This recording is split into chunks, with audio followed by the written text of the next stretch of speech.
Hi, Jordi. Thanks for joining me on the podcast today. Thank you very much. Thanks for having me. I'm excited. Good to have you here. So, Jordi, you and your business partner have an interesting model. The model itself is not completely unique, but actually the scale at which you guys have done it and are doing it, I think, is exceptionally unique. And I think you still fly, under the radar a little bit. I think that's fair to say. So I'm looking forward to speaking to you on the show today, finding out more about your business and also getting your opinions and thoughts on everything that is impacting the property market at the minute. But perhaps to kick us off, Jordi, could you give us a bit of an intro? Tell us about yourself and tell us about your business. Okay, so firstly, my name is Jordi Pasqualin. I am the co-founder and co-director of BAM Capital, which is a group of companies. So the original company was Built Asset Management, or BAM as we like to refer to it. And we started back in, got to get this right now, it was 2014. And it was an interesting start to the business world. So I was 23, 24, just turning 24 back at the time. And I was a professional rugby player previously in my previous life. So transitioning from that to property was an interesting thing, but it's been a blast. So like I said, I was a professional rugby player for 6 years, straight out of school, did all of that. And then I guess ambition started to change, direction of travel started to change. And then very coincidentally bumped into Alex, who's my business partner in St. John's Wood. I was with my now wife, and we were just in the car, and he was crossing the road, and I knew him from school. He was a few years older than me at school, so I stuck my head out the window and shouted at him. I jumped out, and I mean, see all that sort of stuff, and just got chatting, and we were both in a very similar position in that we were transitioning away from our current careers at the time, looking to do our own thing. And so we just decided to meet for coffee, got chatting, and one thing led to another. And we thought, hey, this lease operator model thing seems interesting. Should we give it a go, see what happens? And with very, very little expectation, to be totally honest with you. And here we are 10 years later, and it's gone quite well, I'd say. So give us some context around that then, because you guys have got quite a lot of rooms under management now, and you have grown pretty quickly. So how many sort of rooms you managing at the minute, Jordi? Yeah, so from context to scale, so as a group of companies, we're in the exact number escapes me, but it's in the region of 1,500 or so units. Couple of hundred houses, sort of 250 or so houses. Our very typical bread and butter house would be, as you would expect, in the lease operated space, of sort of the 5, 6, 7 bedroom houses, that kind of thing. So that's across 6 trading companies. So BAM, the original company, we built that up to about 850 or so units as we approached COVID, the first lockdown, and then obviously had to navigate through COVID. And then off the back of that came our first opportunity to acquire a competitor. And that was not necessarily on our radar at the time, but the opportunity came across. It was a good business. It was a good deal. So we jumped in with 2 feet on that. And that was Kingdom Houses in September 2021. And then since then, we've done an acquisition each year since then, which was a pivotal moment for us really in the business in terms of recognizing the power of acquisitions and enabling us to further our objectives, I guess, as well as combine it with organic growth. So that's what we did. Interestingly, a lot of your scale, and we'll come back round to that, has actually been through acquisition of other companies. And I think the idea behind that is quite unique and partly explains why you have been able to scale to so many rooms in that period of time. But we'll come back around to that. The model, you mentioned you are a lease operator, Jordi. Is that almost exclusively what you guys do? You basically take a property, you lease it from a landlord, and then you manage and control the tenants, and what some people might classically call rent to rent, but you have different types of agreements for it. That's correct, yeah. So bread and butter, core business model, lease operator, we lease the buildings from landlords, as you say, the owners, and then we operate them off the back of that. And then that's the way we view it is that's us purchasing our stock, and then we have a product and a service that we sell off the back of it. And we're buying access to a piece of real estate, and then we operate off the back of it and obviously run it as a business, as you would do any other business, basically. So a lot of our listeners will know that I am a big fan of that model, leasing, trying to improve the condition, controlling the asset, very, very scalable model. And I built a great business from it, although you guys didn't want to buy it, but I think it may have been a bit too far north to you guys at the time. But actually that process that we went through together was really interesting. And I really value that rent-to-rent, that lease model. And actually I was always adamant that if you're going to manage, well, you may as well do it this way if you can, because the way I would describe it in my business, we did do a lot of standard management as well. That kind of grew a bit more organically off the back of primary objective was the lease operating stuff that you guys do. But I often felt like 80% of our effort and resource went into managing, 15% of our managed stock. And actually all the lease stock, because we had that control, because we didn't have that landlord in the middle, because we could make things so much more efficient with time and cost and communication with tenants, it required so much little for us and produced so much more off the back. Is this kind of how you guys viewed this model? Because it surprises me, but there are still so few people on the high street that actually understand this model and do it. Yeah, I think part of the problem is that, if we're being honest, the industry as a whole has a bad rep, right? There's a lot of people out there, not always necessarily with the intent of trying to cut corners, whatever, but some people just get into it thinking it's relatively straightforward and just through accident or naivety just don't do it very well. And it, unfortunately, and then of course you get everything from on both ends of the spectrum, right? You've got the professional and you've got the people that do it really well and do it really professionally and do it really well. And then you've got the other end where they really don't. And unfortunately, when you've got something that has a relatively low barrier to entry, there's a lot of really high quality training out there. There's also a lot of really poor quality training out there. And unfortunately, that does lead to a lot of people trying to do it and not do it very well. And it gets a bad rep. I remember when we first started, it just wasn't anywhere near as understood and prevalent as it is today. So there was a huge education piece for the people that we worked with that was our largest barrier. And I remember very clearly we went through a period, must have been around 2018, 19, where all of a sudden we were just competing with people that cropped up overnight. Now all of a sudden every, local agent or everyone was getting phone calls from 15 different operators on a daily basis. And it was absolute carnage. A lot of them, disappeared over time because they couldn't quite make it work or didn't quite do it so well and moved on. But I think as a consequence, it doesn't give the best reputation to the model. And I think that there's a stigma attached to it from the earlier days. And there was also some high profiles, even when we were around, there were some high profile cases where things went really badly wrong, which doesn't help. But I think the other thing is, I think there's a perceived risk element, which is real, right? You are guaranteeing these rents, you are on the hook, and you go through COVID and all of a sudden that's looking like a pretty long period of time. I can imagine. So I can understand why people would look at that and go, it's not necessarily worth the risk. Now it is, as a business model, it is done well and correct. It usually is a more lucrative business model than the traditional lettings side of the letting and management agent. But it does carry with it risk, but risk or reward. So it depends on your appetite of risk. Now we started out on this end of the spectrum. So as we look at it, we think, oh, this would be great. This would be a nice supplement to what we do. But if I started over here, I might be viewing that as, that feels a bit risky. I think Northwoods is probably the single best example that I'm aware of that have leveraged this model. I think Northwoods, and I might be wrong now because it's a little while since I've looked closely at Northwoods, but I think Northwoods was bought by Belvoir for about 15 or 16 million some years ago. But their model was essentially doing this, but their tenant demographic was more of a social, very blue collar demographic. But they did it, and they did it on scale, and it worked for them very, very well. Obviously, they exited at quite a good number.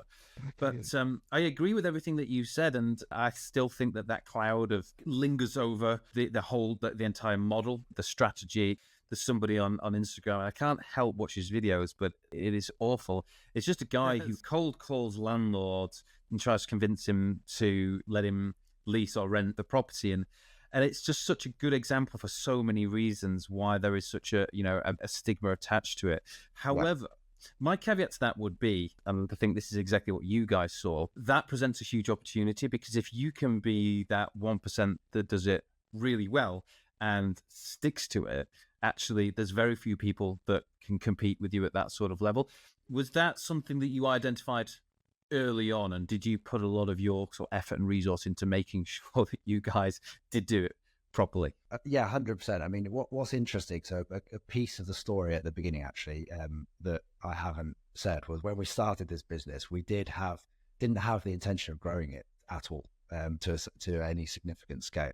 It was very much a case of, like a lot of people going into is like, oh, we're going to do this, we're going to replace our income because I now don't have any because I've just left my previous career, and then I'm going to do property development because that's where the big bucks are at, right? And that's where the shiny, cool, sexy business strategy.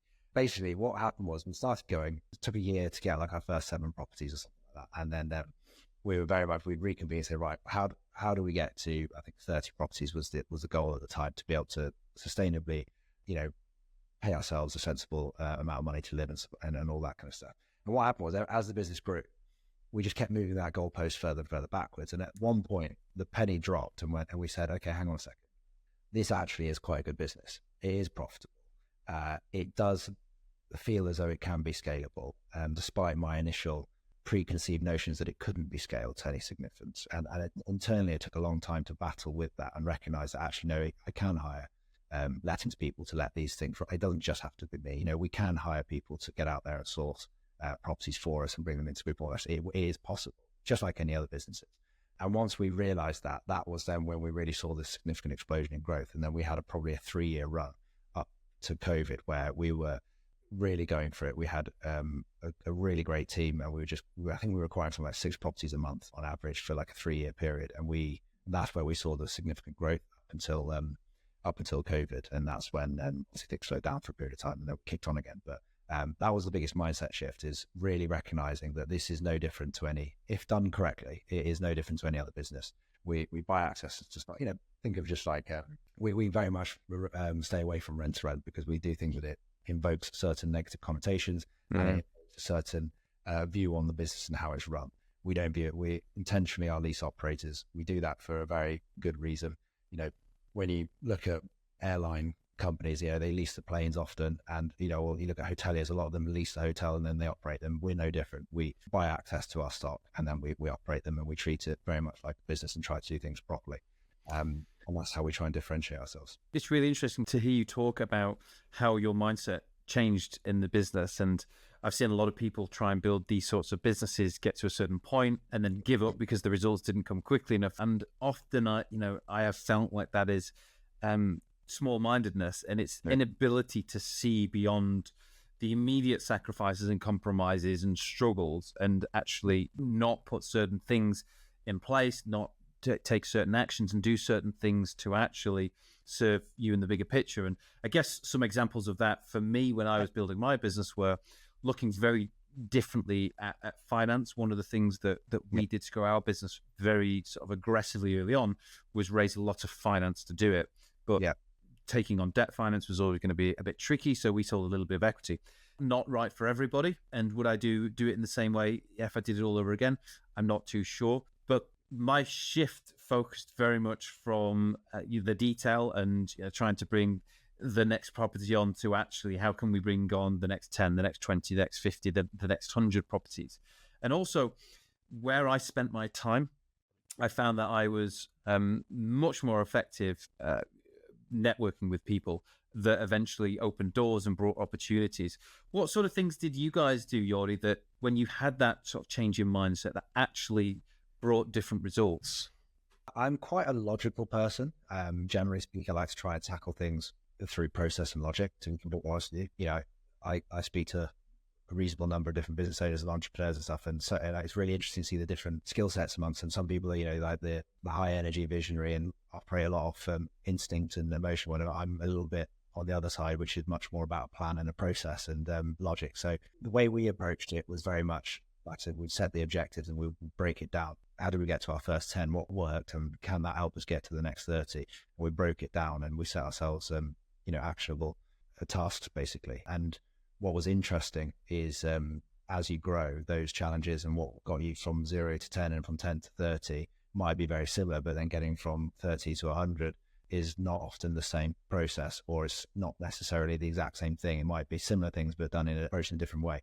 I think one of the things that has always been a constant learning process for me, I guess, is the organization structure. And as the business has grown, and we had a new dynamic in recent years, which is multiple companies, just growing a business in itself and building out a team and relinquishing some of that control and delegating and trying to sort of empower other people to do the things that you historically did is really challenging. Having definitely not got it right all the time and still not getting it right all the time and having to learn from it and all the rest of it. And then you add in the new dynamic. Okay, well, now we've got another business unit that has staff already.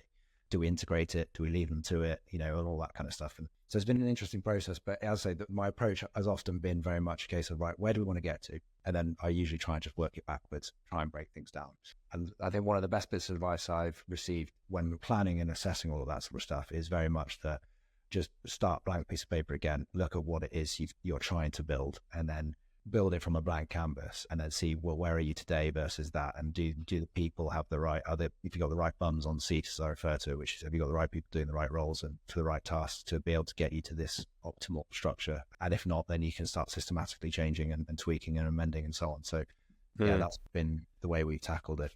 I think without that sort of logical approach as well, it's very difficult to make decisions that allow you to invest in the future of your business. And it's that investment in the future of your business that allows you to put bums on seats and put the systems and processes in place, which sometimes can feel like a step back. You've just made some money, you've just brought some deals on, you know, we want to usually, you know, we want to enjoy that. And it actually, I think it's hard as a business owner, and it's certainly something that I had to really kind of train myself into.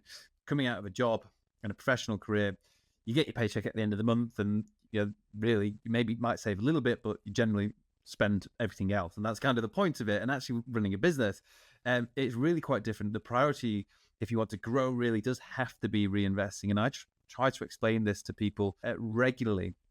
Yeah. That compromise of how much you are willing to give to the future of your business and sacrifice now is so vital to whether or not you're going to be able to achieve that end goal. But I think it does need a certain character, and I think there are entrepreneurs, the visionaries, and then there are people like yourself who are logic and can see that and execute on it really, really well. And it's so important. Otherwise, you can very much just get stuck at those 4 properties, and you leave your job, and all of a sudden, yes, the first 4 or 5 are maybe replacing what you made from your job, but actually, what do you do now? Can you even afford to do the marketing or pay anyone to help you free some time up? Can you make any improvements to the next deal and things like that? Yeah, you're dead right. And there's a few things to that, right? One is it will often feel like 2 steps forward, 1 step back in that sense, because if you want to invest into the next level, to take a next step up, that typically means you have to invest up front, like you talk about, because then it's not going to pay dividends until the future. Like, for example, if you want to go and hire a really senior commercial person, for example, that's going to go out there and win you business, they're going to come with a pretty hefty sort of salary or commission structure, which might take 6 months to sort of start paying back. You've got to grow into that. But what I would say, one of the things you touched on there is about achieving your objectives, right? And I think it's really important. A lot of people get into this and think they want something, but don't necessarily actually really want that, or perhaps aren't prepared to make the sacrifices and go do the work to get there. And I think it's really important for people to be honest and self-aware about what it is they really want, because you can then set upon a path that you get the worst of both worlds, right? You think you're trying to get here, you don't quite make there, but then you cut back and you take not necessarily shortcuts, but you don't invest into the business properly, and then what you're left with is a half or house, which isn't quite right. You know, there's absolutely nothing wrong with someone taking this business to your 10, 15 properties, having a very, very good living and earning possibly more than they were in a previous career, and just having loads more time freedom. There's nothing wrong with that at all. It's very respectable. I know people that do it and they live a fantastic life, arguably a better one than I do because I'm working on it. And but it very much comes down to what it is that you're trying to achieve. Certainly for us, we have an objective in mind and we're working towards it. But equally, it doesn't come without a bit of faith and some risk, right? I mean, we're investing at the moment into some pretty chunky, into a chunky role. And, you know, there is a degree to which we're like, well, we're not 100% sure if this is going to give it payback, but we're going to take the financial commitment and see what happens. It doesn't work out, you know, it's just cost us a lot of money. Can you talk to us about some of those sacrifices and compromises that you've had to make along this process? Because I think the point you've made there is a great one. And I always on the podcast try and, you know, highlight actually, you know, the pros and the cons and the reality, you know, of building property businesses. And I think what you said is a great example of that. And so many people do get it wrong. But can you talk to us about some of those sacrifices and compromises that you've had to make along the way, Jordi? And I imagine there are quite a few to get to sort of the number of rooms you're at now through COVID as well. Yeah, without a doubt. And look, it all comes in, it's all the same thing, which is basically, you know, rolling up my sleeves and getting stuck in and putting in the hours at the end of the day. That's probably a consistent theme throughout. I definitely haven't ever really got to a place. There's probably an argument to say I could have done and we could have taken it easy, but it wouldn't, like I say, it wouldn't get us to where we want to get to in the timescales that we'd like to. But in the early days, it was really obvious, right? It was getting up and driving an hour and a half round trip, 2 hours round trip to do a viewing on a Sunday, just to let, you know, just to try and let one room. You know, it's going to IKEA late at night, stocking up the car and building all the furniture yourself is, I mean, the amount of times Alex and I used to joke, so we should be filming this to document our door, painting banisters because it was an absolute state, or painting a kitchen and whatever, cleaning toilets, whatever it was. You know, we did it all from from early days, because we had no choice. We had no money to do it. I invested in getting other people to do it, and every penny investment into the business that was saved was a better return that would help us fund the next deal and so on. And as the business has grown, I may not be doing the building of the furniture and doing the setup of the properties anymore, but it's then it's the working round the clock to get a particular acquisition over the line before a deadline. It's the I just think about capital living, the amount of late nights we had on Zoom meetings with lawyers and just basically being absent from family and absent from the team as well. It's one of the big lessons I learned from that particular deal was actually some key people in the business were completely unaware of what was going on and what we were working on. And I think probably for about a month or in the build up to it, we were just so absent from them, like slow to come back on emails, not necessarily as present in various meetings, because we were just working around the clock to get this deal done, because it was a huge amount of work to get it done in the timescale. So that's a learner for sure. Should have lent on them to let them know what was going on a bit, so they were aware as to why we weren't so present. But that's really where the biggest sacrifice comes from, is the time into it. Did you find then, you were doing viewings at the weekends? I can honestly, hand in heart, relate to everything you just said, Jordi. And I remember times standing in rooms just on my own, 10, 11 o'clock at night, questioning life and wondering, have I made this right? And it's hard. And actually, I think it is the people that can see beyond those difficulties and those struggles that actually do go on to build difficult businesses. I can resonate with all of that. What you just reminded me of, I remember our first ever property we took on. We did not do what we had planned to do. We took on something that was, when you first start ID research, you find a property, you advertise it, see if you get traction, all that kind of stuff. And then what we did was we posted like a really nice, pretty looking property in a fantastic location. And the first property we took on was questionable whether it was up to the standard of a student let, and it was in miles away from anything. And we were like wondering why we couldn't let the room. So I remember just lying there, Alex in the neighboring room on the bed being like, have we messed this up? Are we going to go bankrupt in our first month? And we struggled through it, and we figured it out, and we got it sorted, and all the rest of it we learned from it and moved on. But yeah, just the stress that comes with not knowing if you're on the right track as well is quite, you've got to be resilient, I guess, is what I'm trying to say. Absolutely. And at this point, we haven't even discussed managing tenants and that whole part of this business model, which you and I both know, and any of our listeners who are already managing tenants will know, is in itself incredibly challenging. Yeah. I assume early days, again, that was you. You guys were you were doing the deals, you were doing the viewings, you were doing the property management. How have you seen that process evolve, both in your business, but also outside of the business in general, in terms of what tenants want, what tenants need, and how you deliver that? Because there must be something that you guys are doing very well to deliver a service on this scale and be able to continue growing profitably. Because truth is, a lot of people really do struggle at the point of management. And actually, I've always been a big believer in, bringing a good deal on paper is one thing, but actually, making it continue to perform well over a 5, 6, 7 year period is something different entirely. So how have you guys done that, Jordi? And what have you seen change over the last 10 years? It's a good question. You're dead right. I have an enormous amount of respect for people that choose to go into property management as their career and what they do. They are on the sharp end of it 100%, and it's a thankless task often as well. So, hats off to anyone that does that. I've got a lot of respect for it. It's very, very difficult. The truth is, we try to remember that, let me put it, what we've had a unique position of in what we do as lease operators, we've effectively been a professional landlord and a professional tenant at the same time for the last 10 years. And I would say it's fair to say that there is an enormous amount of poor property management out there in the sphere of property management, certainly in the areas that we work with. We work with a lot of managing agents and that kind of stuff, and we see firsthand some that are really good and some that are not so good. We always have tried our best to go in with a mindset of treating the tenants as the customer. Historically, letting agencies and managements, they view the landlord as the customer because they're the client, they're the ones that pay their fees and so on. But ultimately, the tenant's the one that's paying the rent at the end of the day, and that's where the fee comes from. So there was always this bias towards just, the landlord says no, so no, suck it up and get on with it, and therefore that's not being done. Complete disregard often whether or not it's the right thing to do, either morally or just objectively. Statutory obligations dictate you need to take care of X, Y, and Z. I am astounded to this day the number of landlords that just seemingly just refuse to do what is required of them on a statutory and a contractual obligation basis, not yet alone a moral one. It's like all things, right? We deal with a reasonably large number of landlords. So it's not the case that they're all bad by any stretch. We have a lot of very, very good ones, but we also have, even if it's a small percentage, when you're dealing on scale, there's quite a lot of individuals, right, to deal with. So it does always surprise me. And it's very hard. Sometimes we can get caught in the middle. We try our best. We've got in-house contractors that we use to take care of bits and bobs just to speed things along. And often we'll do things on behalf of landlords that perhaps we shouldn't necessarily have to do, but we do them anyway in an attempt to appease the tenants. But there's always going to be some stuff that goes beyond the scope of what we can and should be taken care of that relies on the landlord. And that's usually the pinch point for us, where things aren't being done in a timely manner that's outside of our control. And I think that's the bit that frustrates the business model much more so than anything else, I would say.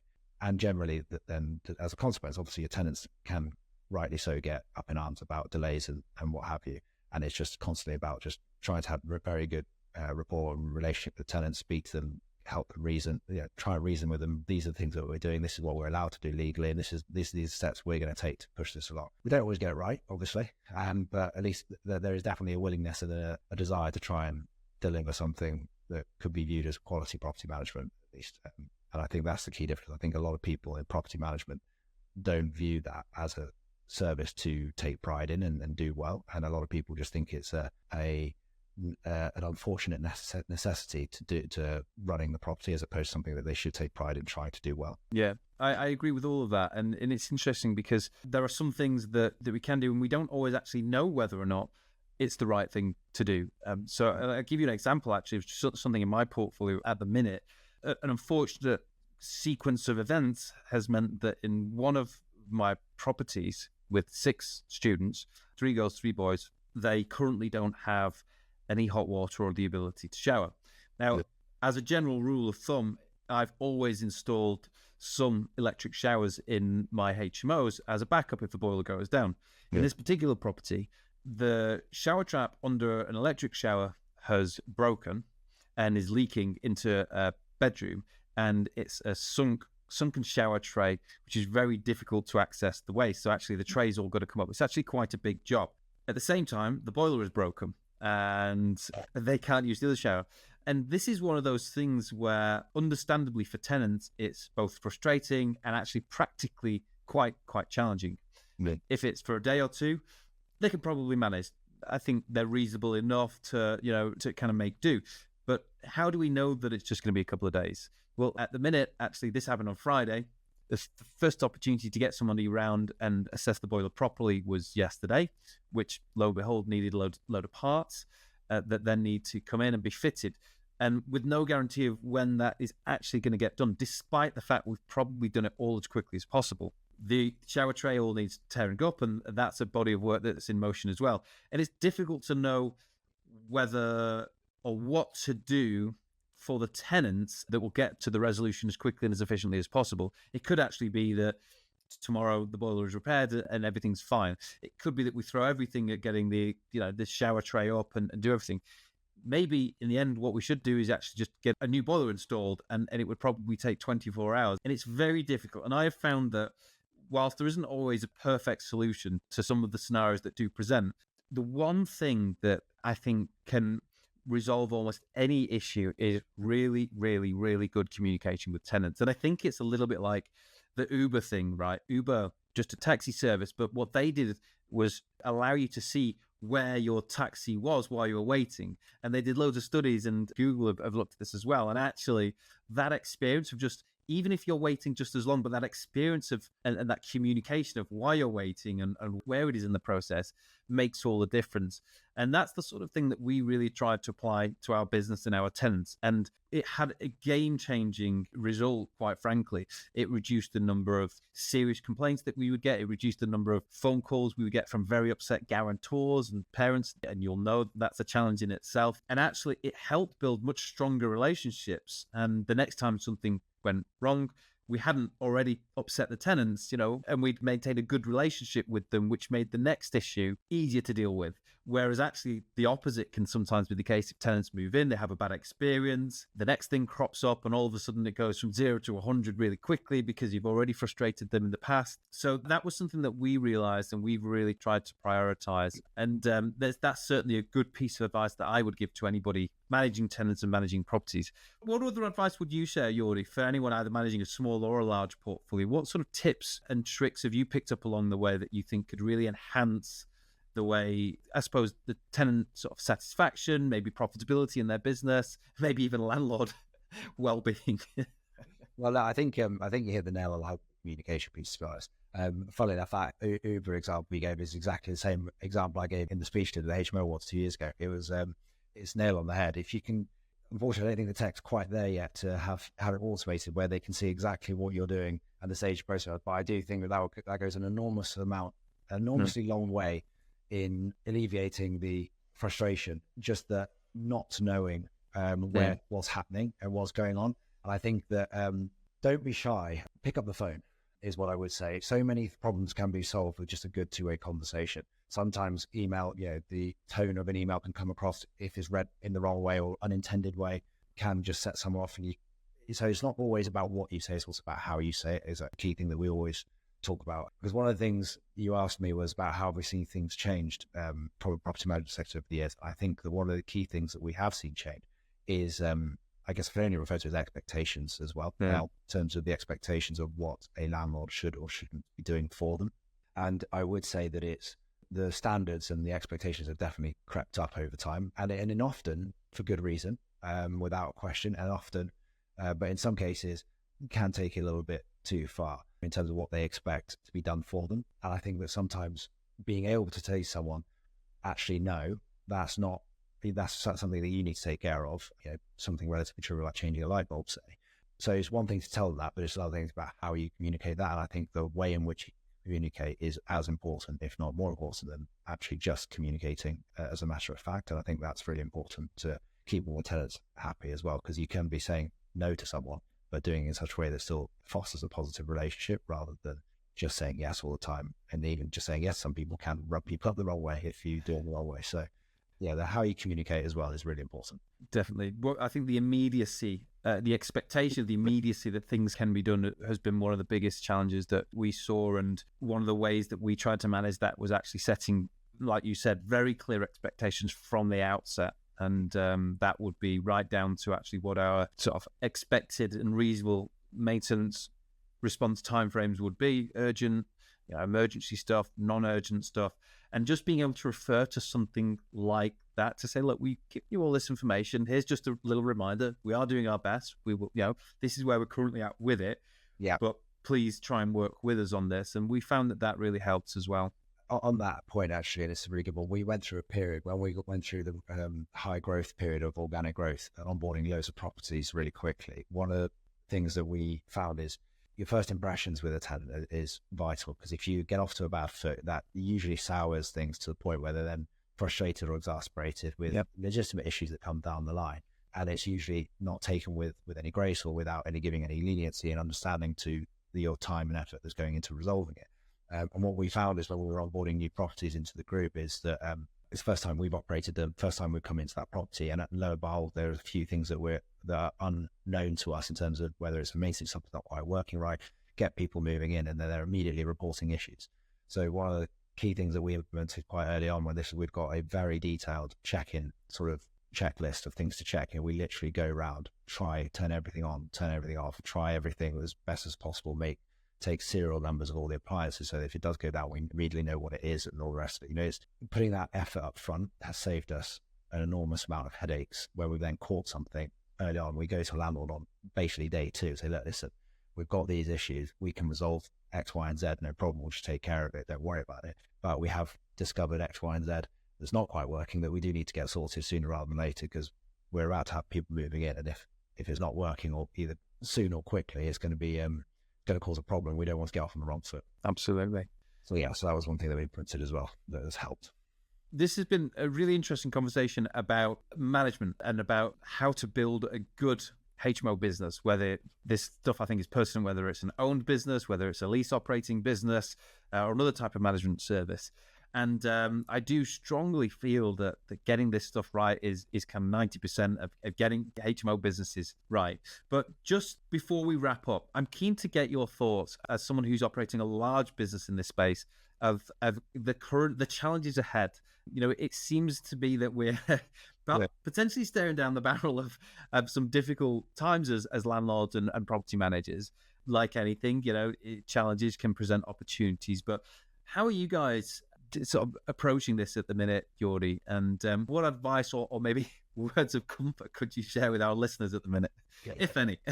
Well, I'm not sure I can comfort many people, unfortunately. I think when rubbing my crystal ball, I think I do see some challenges ahead. But now I would never willingly go through COVID again. But what I would say that it did provide some significant opportunities, which has enabled the business off the back of it to jump forward several years. So I can't say I'm looking forward to the bumpy ride, but it is inevitably going to cause some create opportunities like you talk about. So that's the first thing. I'm not sure if that's comforting people or not, but it's what I'm using to reassure myself at the very least.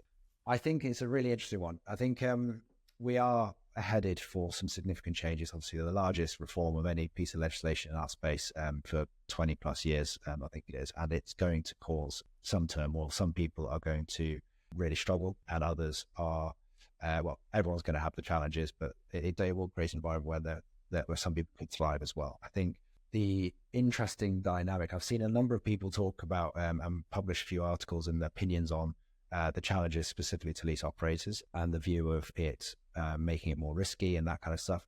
Interestingly, I actually hold perhaps a contrarian view on that, which is, and I think it's supported in part to, like when I look at the continent and some of the things that's going on in wider Europe, is that all of a sudden we're going to be in a place where our landlords are no longer going to be able to have a guaranteed income from a traditional tenant of 12 months on a fixed term tenancy. They're going to be gone. And at any one point, any landlord's only going to have security of income on their asset for 3 months or 2, depending how you view it, with a notice period. So all of a sudden our leases, I think, are going to become more valuable. Now, the counter to that, because, we can come along and say, look, we'll give you income for the next 5 years that you can count on for your asset. And I think that will, if with a decent covenant behind it, I think that will carry value to a landlord where perhaps historically in certain parts of the UK, the whole guaranteed rent piece isn't necessarily an issue. You look in London, average tenancy length historically has been reasonably long and void period has been relatively low because London is a very buoyant market. So the proposition of a guaranteed income for say 5 years plus isn't necessarily as compelling as it is in other parts of the country. Whereas now, you've got tenants that can just leave at a drop of a hat. It does change that dynamic, I believe. And I think it can make the lease operator proposition more valuable and therefore our lease is more valuable to them. Now, the counter to that is obviously it's going to be a lot riskier for us as the operator. So we need to balance that because all of a sudden, in a not too dissimilar fashion, our average tenancy length, I think, sort of around 18 months.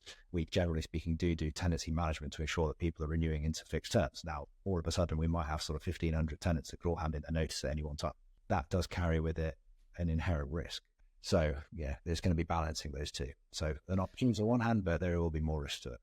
A good insight, I think. And I think how I would probably summarize my advice to anyone at the minute is that look, this is clearly another move to professionalize the sector. Yeah. You guys are well primed to actually take advantage of an opportunity there, despite the fact there will inevitably be some challenges with it. And I think small or large operator, I think that same approach and decision really needs to be made. I think really we will either have to step up and do things differently. And I think in time, I think the balance will kind of level out again in terms of profitability.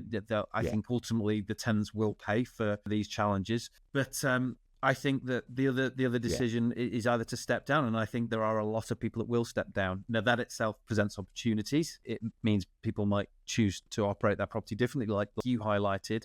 But people owning small portfolios, and I'm thinking largely about maybe a generation of property owners that are maybe nearing retirement, the idea might be too much for them. They may not be willing to invest the time and resource into actually stepping up, and the ultimate decision, or maybe the action that they're forced into is stepping down. And I do think actually that it will be one or the other. I don't think coasting anymore, which a lot of landlords have been able to do over the last couple of decades, is going to be a possibility. But I mean, that's just my opinion.